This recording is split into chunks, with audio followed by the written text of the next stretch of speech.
La Biblia, el libro donde encontrarás respuestas a tus interrogantes, luz en medio de la oscuridad y esperanza para una vida mejor. Conoce más de la palabra de Dios junto al pastor Joel Flores. Aquí comienza Biblia Fácil.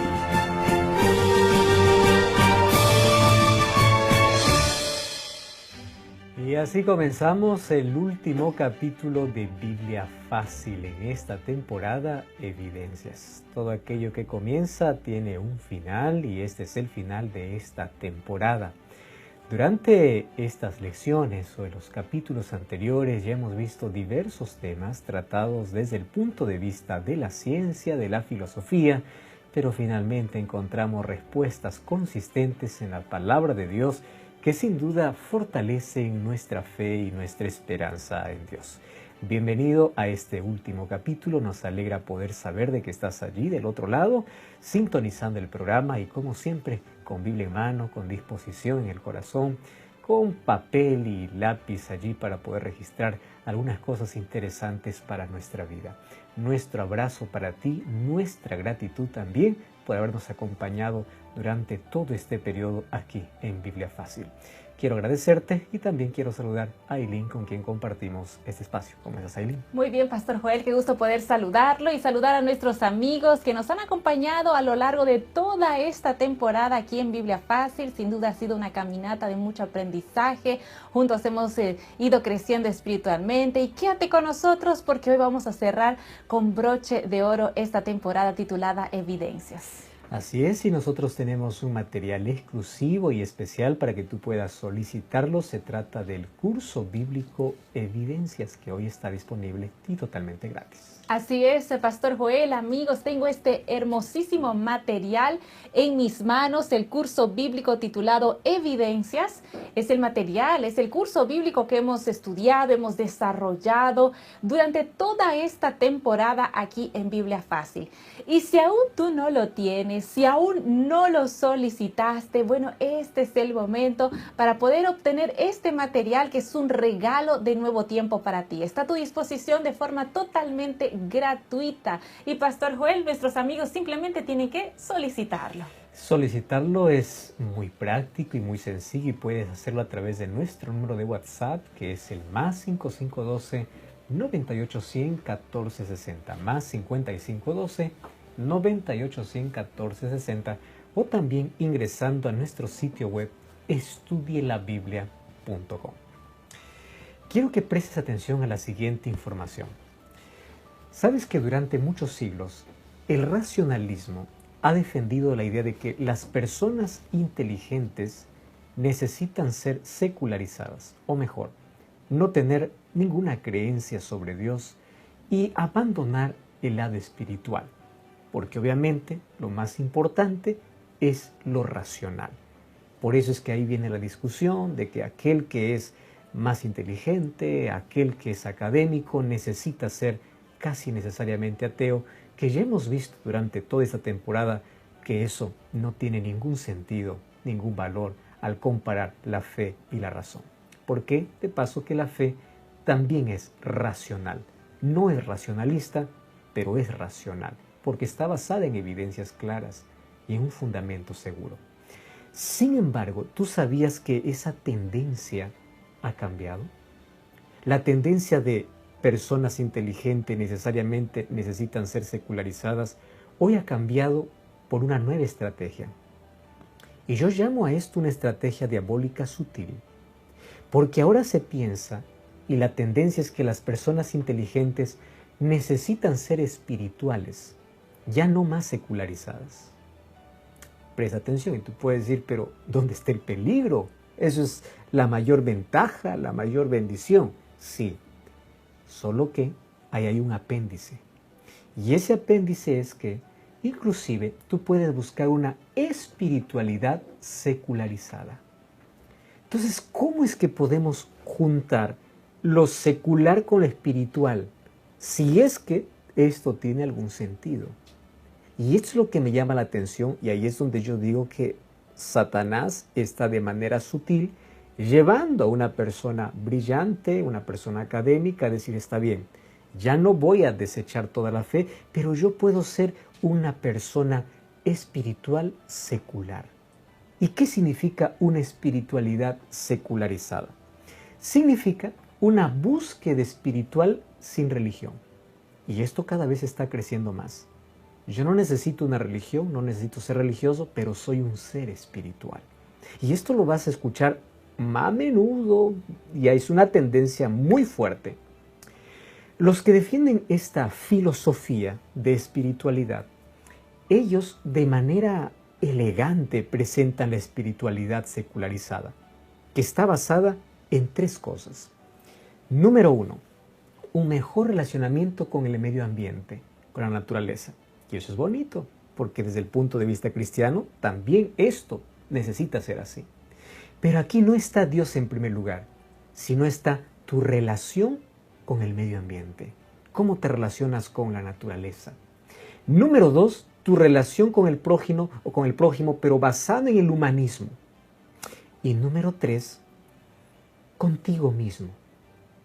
Y si es que por allí sobra algún espacio, con cualquier Dios. ¿Me estás entendiendo? O sea, esto es una mezcla de todo. Ya no necesitas ser solo racional. Necesitas ser espiritual. Pero una espiritualidad secularizada. Lo importante es que te lleves bien con el medio ambiente. Lo importante es que te lleves bien con los demás. Lo importante es que te lleves bien contigo mismo y tienes que descubrir qué hay dentro de ti. Y si quieres, relaciónate con Dios. Pero eso no es necesario. A eso se llama una espiritualidad secularizada. Ahora, lo interesante es que este cambio de pensamiento produjo una modificación en el comportamiento, especialmente occidental, en el cual nosotros estamos viviendo. Para muchos puede decir, pues hay que celebrar. Pero nosotros tenemos que tener en mente que esto es un riesgo. Ahora, primero ofrece oportunidades, porque si hay personas en busca de espiritualidad, pues hay personas que pueden buscar la espiritualidad de manera correcta, pero también demanda de grandes peligros. ¿Por qué razón? No olvidemos que la fiebre religiosa trajo consigo el fanatismo, ataques terroristas, incoherencia dentro del mundo cristiano. Porque en nombre de Dios y en nombre de la Biblia se cometían los mayores abusos. Pero también este ambiente hizo surgir 2 escenarios. ¿Cuáles son los 2 escenarios? Aunque fuesen contradictorios. En primer lugar, una apatía contra las religiones organizadas. Una religión organizada, una apatía, una indiferencia completa. Pero por otro lado, viene la contraparte, y es que despertó consumidores espirituales en un mercado de muchas opciones. Y aquí viene el asunto. El consumidor espiritual es aquel que busca llenar espiritualmente, no necesariamente con Dios, sino con relacionamientos, con el medio ambiente, con las personas. ¿Y sabías que este es más crédulo que cualquier religioso? ¿Por qué? Porque cree todo. Entonces, este es un blanco fácil de oportunismo para personas que se levantan en nombre de Dios o en nombre de la Biblia para poder llenar aquellos vacíos.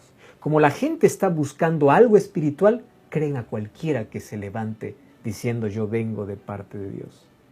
Y ahí aparecen los oportunistas, cada día levantando nuevas propuestas, nuevos caminos y Satanás detrás de todo que con mucha sutileza está llevando en este cambio de pensamiento a vivir una espiritualidad sin Dios, lejos de Dios, que es totalmente falso, que no se puede realizar. Mas hoy queremos ver si realmente una iglesia es necesaria para la vida. Eso veremos en el tema de hoy y queremos abrir la Biblia y antes de hacerlo, oramos. Querido Dios, estamos con el corazón dispuesto para poder entender tu palabra y queremos que tu Santo Espíritu nos guíe a la comprensión de ella. Enséñanos a través de tu palabra, demuéstranos cuán necesario es pertenecer a Cristo como también a una iglesia. En el nombre de Jesús. Amén. 7 respuestas a 7 preguntas en 7 minutos. Y así seguimos con mucho más aquí en tu programa Biblia Fácil y estamos listos para poder desarrollar el tema del día de hoy. Ya el tema número 14 en esta serie, en esta temporada de evidencias aquí en Biblia Fácil. El último tema que tiene por título una pregunta. Iglesia, ¿quién la necesita? Tal vez ya te hiciste esta pregunta, tal vez ya te preguntaste, ¿será que necesito pertenecer a una iglesia para poder obtener la salvación? ¿Será que tal vez te has preguntado por qué hay tantas religiones? ¿Cuál es la iglesia verdadera? ¿Será que es bueno seguir a un líder religioso? Y frente a esta última pregunta, yo ya quiero introducir la primera pregunta para el pastor Joel. Pastor, muchos se preguntan, es a veces un poco difícil tener la seguridad de tal vez no ser engañados por un líder religioso. Muchos se preguntan, ¿será que puedo seguir cualquier direccionamiento o mensaje de una persona que dice ser un mensajero de Dios? Hay muchas personas que están en busca de lo espiritual para llenar el vacío de su vida.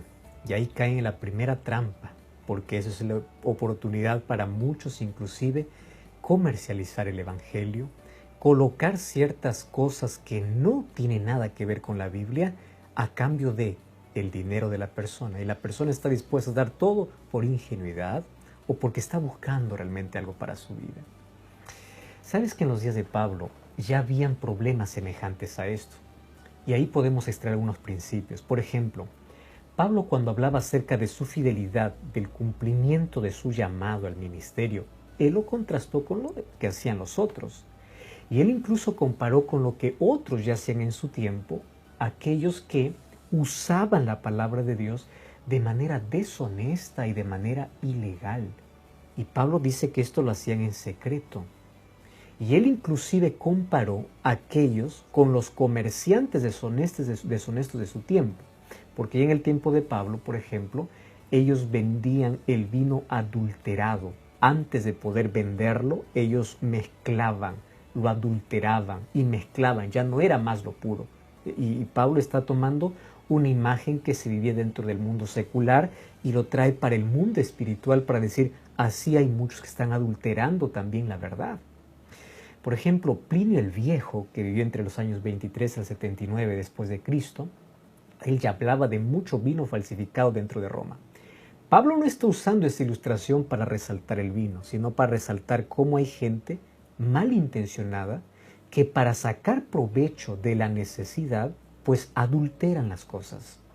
Entonces Pablo dice, si es que no hay un vino genuino también, no crean que toda palabra es genuina. Cuando vamos al libro de 2 de Corintios, capítulo 2, versículo 17, Pablo dice que hay muchos que están falsificando la palabra de Dios. Falsificando, adulterando, mezclando. Y cuando vamos a 2 de Corintios 4:2, Pablo explica un poco más sobre este asunto y él dice que estos con astucia adulteran. ¿Qué cosa significa adulterar? Y él está ahí usando el término comercial de ese tiempo, porque la gente que quería más interés en recibir dinero que en ofrecer un buen producto, adulteraban aquello que era verdadero. Y Pablo aprovecha esta situación para trasladarlo a lo que estaba sufriendo también la palabra de Dios. Por eso es que Pablo en 2 Corintios 4 dice, lo que yo hago es a la luz del día. No hago como aquellos que allí a escondidas comienzan a adulterar, comienzan a colocar aquello que no es verdadero. Ahora, este problema de comercialización de fe, aquello que se llama los mercenarios de la fe, no es un asunto moderno, es un asunto muy antiguo que Pablo ya lo estuvo tratando. Pero entonces allí viene, ¿cómo es que hoy se está intentando resolver este problema? Y aquí voy a hablar de un asunto interesante que tiene que ver con dos puntos de vista dentro del mundo cristiano y secular. En primer lugar, es tomar parte por completo. Te voy a explicar. Es aquella persona que toma la siguiente idea. Todas las religiones son así. Todos son iguales. Todos los líderes son estafadores.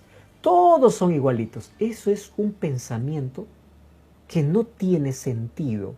¿Por qué razón? Porque tienes que saber que en todo lugar, en toda institución, en todo lugar, hay buenos y malos. O sea, tú no puedes generalizar porque tuviste una mala experiencia en un lugar, decir, todos son así. No, ¿entiendes? Entonces ese primer pensamiento por el cual muchas personas dicen, yo no quiero hacer nada de iglesia, nada de religión, porque la religión es política, la religión es comercio, todo es para sus propios fines.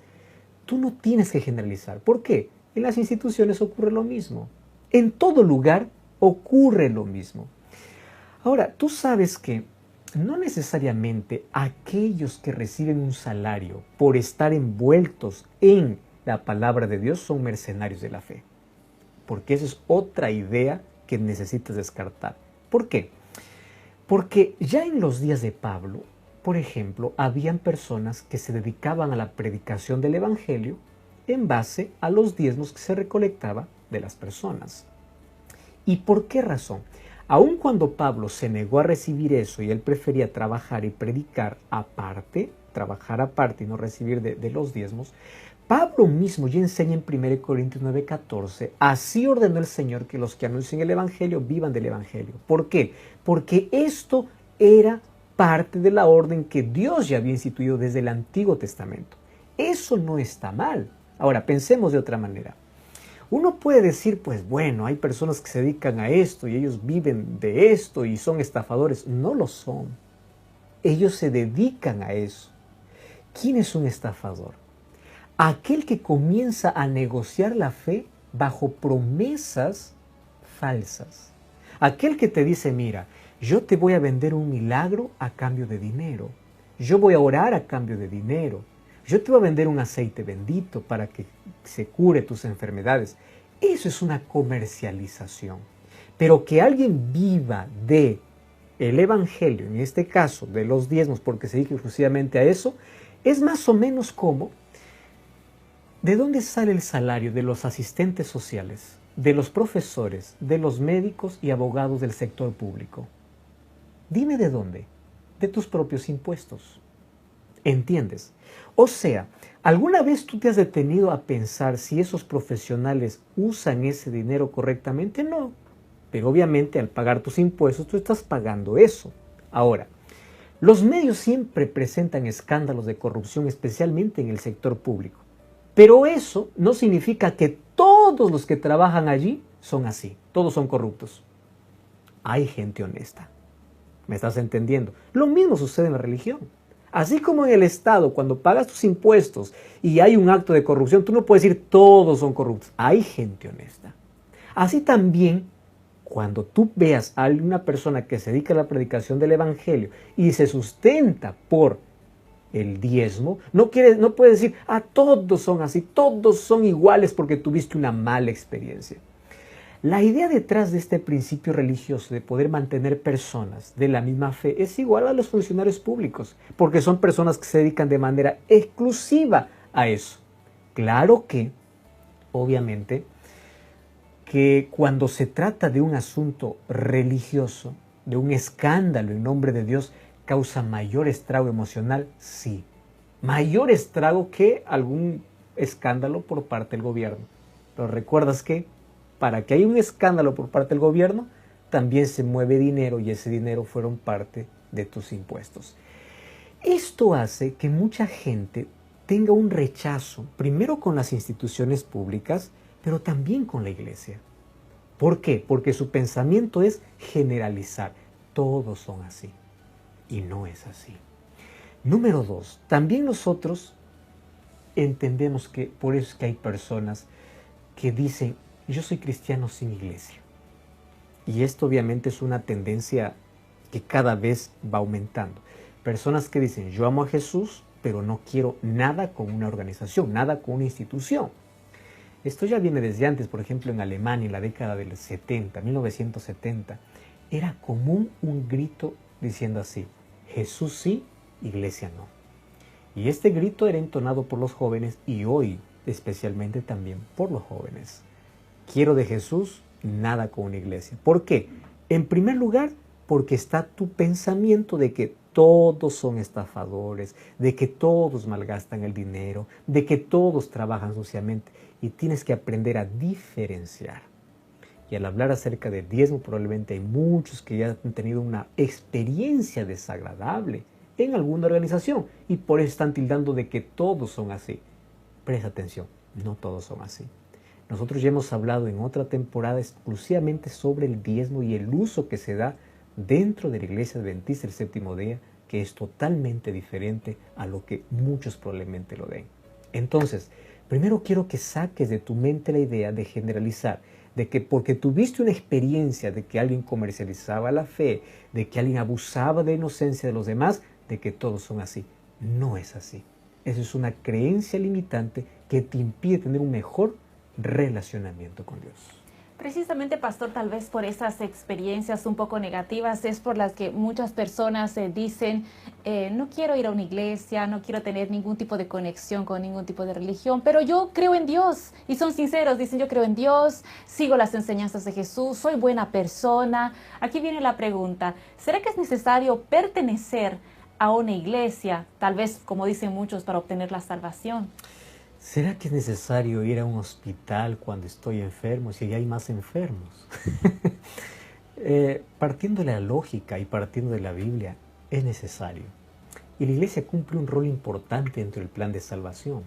Hechos capítulo 2, versículo 47 dice que el Dios traía a su iglesia todos los que habían de ser salvos todos los días. Cuando habla de iglesia, no está hablando de individuos separados, está hablando de una comunidad. ¿De dónde nace el término iglesia? ¿Sabes que ese término en sí lo coloca el apóstol Pablo más o menos en el año 50 después de Cristo? Y el término griego es eclesía, y eclesía significa asamblea. Se comienza con el apóstol Pablo en sí, con el término eclesía o asamblea. A la verdad no sabemos exactamente por qué es que Pablo usó ese término de eclesía para una asamblea de cristianos. Probablemente fue para diferenciarla de la sinagoga judía, porque los cristianos y los judíos y los cristianos había una disputa tremenda allí. Entonces, para diferenciarla de una sinagoga, colocó la palabra eclesía, que también significa lo mismo, una asamblea. Ahora, es interesante que cada vez que Pablo usa la palabra iglesia o eclesía, nunca lo usa en un sentido individual, siempre en un sentido colectivo. Cuando dice a la iglesia que está en Roma, a la iglesia que está en Corinto, a la iglesia que está en Éfeso, no está hablando de personas, sino de comunidades. Y desde allí ya me da una idea muy clara de lo que la Biblia tiene dentro del plan de salvación de la iglesia. No quiero decirte que una iglesia te salva, que una placa te salva, no, quien te salva es Cristo. Pero aquel que está comprometido con Cristo camina en una comunidad de creyentes. Por eso es que el apóstol Pablo nunca identificó a la iglesia con individuos.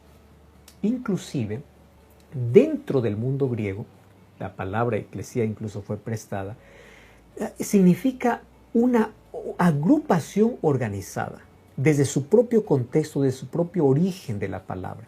O sea, visto desde el punto de vista filosófico, es un error decir la iglesia soy yo. Porque desde el punto de vista etimológico y filosófico, es como decir la colmena es una oveja. Para que exista una colmena necesita tantas abejas. No, una abeja no hace una colmena. Entonces la iglesia no hace un individuo, sino es el conjunto de personas que comparten la misma fe, la misma esperanza y van en la misma dirección. Bueno, y es un hecho obviamente que muchas personas heridas por organizaciones eclesiásticas se sientan incluso heridas por parte de Dios. Y allí viene ese riesgo de poder actuar. Porque yo tuve una experiencia negativa en tal lugar, yo puedo decir, es más o menos tener este pensamiento, ¿no? Voy a talar todos los árboles del bosque porque hay un árbol que está podrido. Y no es así. Tú no puedes decir, yo no voy a la iglesia porque todos son así porque ves un árbol podrido. No.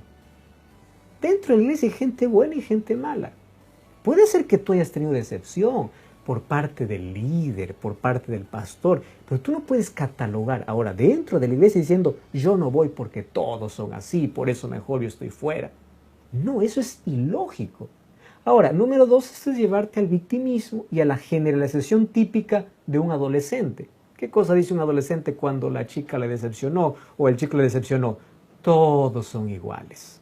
Y no es así de que todos son iguales, ¿entiendes?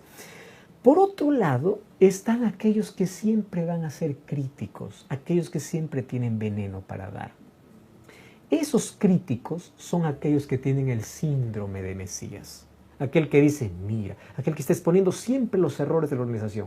Nunca ve el lado bueno, siempre el lado malo de cada líder. O sea, está detrás de cada líder para exponer a los demás de que él esté equivocado. O sea, en otras palabras, yo soy el Salvador, yo soy el Mesías, él está equivocado. Mira, ¿sabes si ahí aparecen aquellos grupos disidentes? ¿Quién es un grupo disidente? Aquel que siempre está hablando en contra del líder. Ten mucho cuidado, porque a la verdad son personas heridas que se ahogan en su veneno y que quieren compartir su veneno con otros. Así que aléjate de ello. Te voy a hacer un ejemplo clásico. En el tiempo de Jesús había tanta corrupción dentro de los líderes religiosos, pero eso no hizo que Jesús deje de ir a la sinagoga. ¿Entiendes? Lucas 4:16 dice que él era su costumbre ir a la sinagoga. Jesús hubiese dicho, no, yo no voy a la sinagoga, mira el líder, mira el sumo sacerdote, mira eso, no, por culpa de esos pecadores, ¿qué voy a estar yendo? Yo mejor estoy aquí fuera. No, Jesús sabía de la corrupción moral, de la corrupción que había, pero él aún así iba. ¿Por qué iba? ¿Por qué? Porque él sabía que ir a la iglesia es la voluntad de Dios, más allá de quién esté allí. Por eso es que cuando tú vayas a la iglesia no estés mirando, yo no voy por fulano de tal, yo no voy por esto, no, vete por tu devoción a Dios. Y sigue el ejemplo de Jesús. La pregunta es, ¿eres tú mejor que Jesús para que sigas otro ejemplo? Entonces hay que seguir el ejemplo de Jesús. Por eso es que el apóstol Pablo, inclusive en el libro de Hebreos capítulo 10, versículo 25, él hace una aclaración perfecta y dice así, no dejando de congregarnos como algunos tienen por costumbre, sino exhortándonos tanto unos a los otros porque el día está cerca. Pablo dice, no dejen de congregarse. ¿Por qué razón? Probablemente Pablo escribió estas palabras para personas que acumulaban decepciones. Yo no voy a la iglesia por fulano, yo no voy a la iglesia porque me hirió, no voy a la iglesia porque me mira mal, no voy a la iglesia porque no me da importancia. Pablo dice, no te dejes de congregar por eso. Y él exhorta, porque el día está cerca. O sea, que una disputa, un mal ejemplo, que un árbol podrido no te lleve a pensar que todo el bosque es podrido. ¿Entiendes? Ahora, ¿por qué la iglesia es necesaria? Por las mismas razones que los grupos sociales son. Tú sabes que por tendencia natural el ser humano está diseñado para vivir organizado y en comunidades. Por eso necesitamos una familia. Por eso necesitamos sentir que pertenecemos. No somos islas en la vida. Y convivir con personas diferentes hace que podamos ayudar y también ser ayudados. Que podamos orientar y ser orientados. Ese es el método como Dios usa para pulir nuestro carácter. Por eso vas a lidiar siempre con personas difíciles, porque sea probablemente el método que Dios use para darte más paciencia. Ahora, si tú dices, yo no soy racista y todo, entonces ¿por qué te haces llamar más santos que los otros? ¿Por qué no te vas? ¿Porque el otro es más pecador que tú? Tú debes preguntarte lo siguiente. Si las personas fueran como yo, ¿la iglesia sería diferente? Interesante. Si tú estás viendo, yo no voy allá porque todos son pecadores, ¿tú eres mejor que ellos? Tú sabes que miles de personas mueren por accidentes de tránsito, pero eso no te impide que tú puedas conducir. Si tu equipo no gana por años un campeonato, no significa que estás cambiando de camiseta cada rato. Y si tú dices, yo no voy porque me decepcionan los miembros de la iglesia, eso es racionalismo, es incoherente. ¿Sabes por qué? Porque el mundo te ha decepcionado tantas veces y no lo abandonas. ¿Te das cuenta? Entonces, en lugar de pensar si estar mejor de la iglesia es mejor, deberías pensar, ¿qué puedo hacer yo para mejorar? Por eso hoy, yo quiero invitarte a buscar a la iglesia. Una iglesia que esté fundamentada en la fe, que guarde los mandamientos de Dios, como dice Apocalipsis 14:12. Y te invito a buscar una iglesia adventista el séptimo día. Te invito para disfrutar ya desde este sábado. No veas su gente. Hay gente tan imperfecta, que es como un hospital buscando al médico de médicos que lo restaure. Anda para adorar a Dios. Tienes que estar en un lugar donde solamente tengas la seguridad de que predican la verdad como está basada en la Biblia, independientemente de la gente que esté allí. Te espero allí. Haznos conocer tu decisión y yo quiero orar por ti. Gracias, Señor, por tu palabra. Gracias porque durante esta temporada hemos descubierto grandes verdades. Gracias por la decisión de tantas personas que a partir de hoy van a buscar una iglesia. Pero esa iglesia, independientemente de sus miembros, que sea una iglesia que predique la verdad, que tenga su base y su fundamento, no en tradiciones y dogmas humanas, sino solamente en tu palabra. Danos tu bendición en el nombre de Jesús. Amén. Amigos, con mucha gratitud a Dios en el corazón por esta temporada aquí en Biblia Fácil, es que llegamos al final del programa y de la temporada, Pastor Joel. Gracias por acompañarnos. Dios te bendiga siempre. Un grande abrazo. Será hasta otra oportunidad, si así Dios lo quiere. Así concluimos Biblia Fácil. Continúa en sintonía de Radio Nuevo Tiempo, la voz de la esperanza.